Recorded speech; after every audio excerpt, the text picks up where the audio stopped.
Characteristics of a para-completion statement. In para-completion-based critical reasoning questions, you are presented an incomplete paragraph, and the correct answer choice must effectively finish the paragraph, logically flow from the entire paragraph, and not just the last sentence. The concluding statement must do justice to the entire argument, not just the last sentence. Mind map works the best in these questions. Missing link is not needed. What is important is that your mind map must have a logical train of thoughts. The argument may have facts presented in a haphazard manner. While preparing your mind map, you should have a logical train of thoughts. Let's take an example. Which of the following best completes the passage? Here is the passage, an incomplete one, and the mind map is that the GDP growth has been high. The party deserves credit for this. Party's stand on social, political, diplomatic issues has been criticized. And then this sentence, the elections are due in the next 3 months, and therefore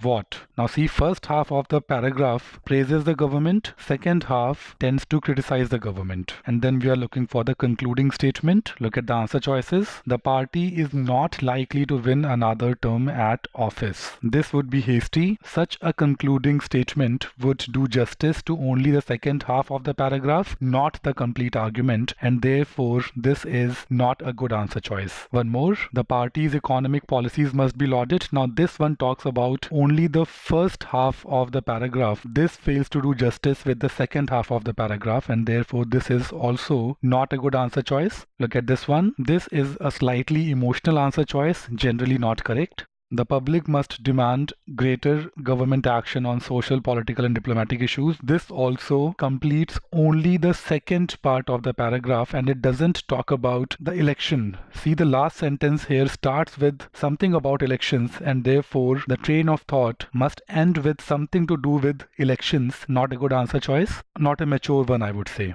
Then it is difficult to predict whether the party will win another term at office. So yes, the first half of the paragraph praises the government, second half criticizes the government, and then it talks about elections. Since in author's opinion the government has done well as not so well, the outcome of the election is difficult to predict is a fine conclusion to the passage. This is a fine answer choice. This was the concept, guys. GMAT shorts are deliberately kept brief. For an elaborate explanation, please refer the stage 1 videos. Thanks for watching.